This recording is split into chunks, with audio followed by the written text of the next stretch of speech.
October সৃষ্টি করেছ। তুমি 28শে অক্টোবরের মধ্য দিয়ে 28শে অক্টোবরের আগে সেদিন বলেছিল হেফাজতের চেয়ে কঠিন পরিস্থিতি করে দিবে। তুমি সেদিন বলেছিল 10 ডিসেম্বর করে দিবে। সেদিন 28শে অক্টোবরের জন্য এই ওবায়দুল কাদের গঙ্গায় দায়ী, যার কারণে আজকে বাংলাদেশে সঠিক যে রাজনীতি সেই রাজনীতি নেই।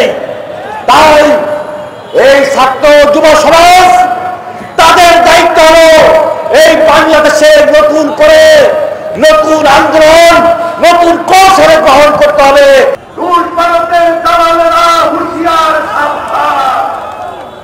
আজকে এই যুব সমাজের দায়িত্ব, যুবমানের দায়িত্ব নতুন করে কোরআন দিতে হবে।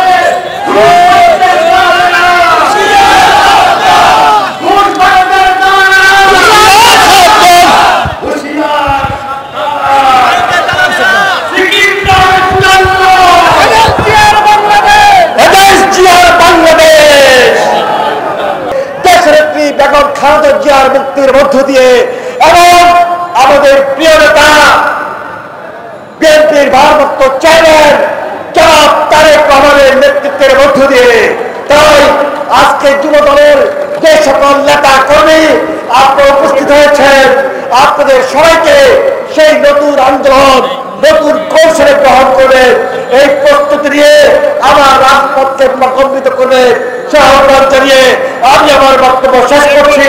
খোদা হাফেজ। বাংলাদেশ জিন্দাবাদ।